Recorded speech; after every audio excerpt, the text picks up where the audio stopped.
Low Blow is a 1986 action film that reunites the creators of Kill Point to make something in the same vein, but a bit looser and intentionally funnier.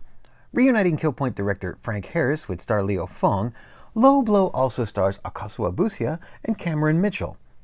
Somewhere in San Francisco, ex-cop turned friendly neighborhood private eye Joe Wong is the kind of guy that's not much for keeping up appearances, but he still manages to get results. He's hired to rescue a rich industrialist's daughter, who's joined a cult outside of town, led by the enigmatic Yarakunda. Joe attempts to infiltrate the compound, but realizes he can't do it alone. He's going to need an army of his own to break into the compound and break their target out, as soon as he can get his car to start. Low Blow wasn't a sequel to Kill Point, or even Fong and Harris's next movie together. That movie would be 24 Hours to Midnight, which moved Fong into the director's chair for the first time, and placed a young Cynthia Rothrock in front of Harris's camera.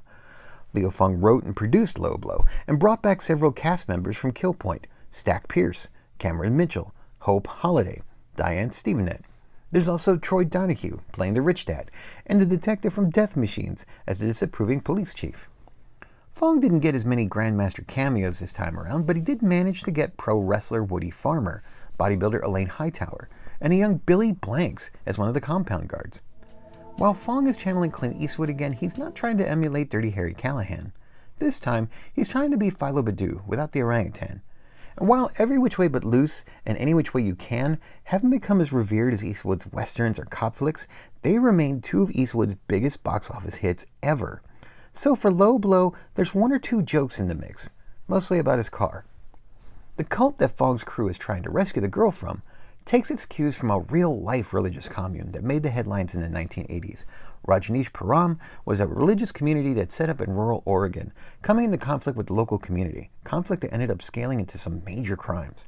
The real story about the Rajneeshpuram commune was detailed in a 2018 documentary called Wild Wild Country. Low Blow's production is an obvious step down from Kill Point. Even for an exploitation film, this is a cheap movie, with just enough cliches to showcase all the R-rated violence. At least 16 people get shot on screen, but this time just the bad guys. There's more hand-to-hand combat this go-round, and Fong has a finishing move at minute 75 that encapsulates the entire film. Other highlights include the car demolition scene, starting at minute 51, and the tough man pit fight, starting at minute 55. It's got boxers, brawlers, bodybuilders, karate fighters, eskrima fighters, even some ninja-on-ninja action. An action movie is only as good as its villains, though, and the two that put in the work are Cameron Mitchell and Akasu Abusia. They play their roles as the two sides of manic depression. Busia is Karma, the unhinged power behind the throne, and Mitchell is Yarakunda, the soft-spoken guru that's either profoundly damaged or completely inebriated. Cameron Mitchell started making movies for MGM in the 1940s, but his breakthrough was on Broadway, appearing in the original production of Death of a Salesman, and then its 1951 film adaptation. That attention helped Mitchell graduate to some leading man roles in Hollywood, but after a few years he was finding more steady work in European sword and sandal films, with a few TV shows along the way. By 1976, Mitchell was on his third failed marriage and second bankruptcy. He kept working, though, accepting nearly any movie that would cast him, or cast his kids, maybe let him film all his scenes at his house. His exploitation work began to receive more appreciation in the 90s, to the point that Cameron Mitchell became something of a patron saint of good bad movies, for his so often redeeming some irredeemable movies with his mere presence. Akasu Abusia caught Hollywood's attention with her performance in 1985's The Color Purple. Besides Low Blow, she had a handful of other on-screen appearances, and also wrote the original draft of the 1998 film Beloved. Leo Fong would bring back the Joe Wong character for 1988's Blood Street. Fong would also contribute to other action films in the decades to come as an actor or writer, director, or even music composer.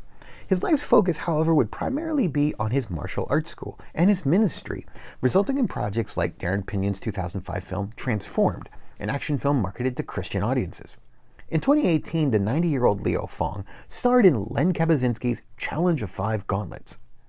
If you liked Kill Shot, you'll really like Low Blow. It has what good bad movie fans look for: memorable characters and outrageous moments that celebrate their genre, flaws and all. The flaws are part of the fun, making the movies feel attainable. So, if you want dirt cheap action to share with friends, Low Blow is the way to go.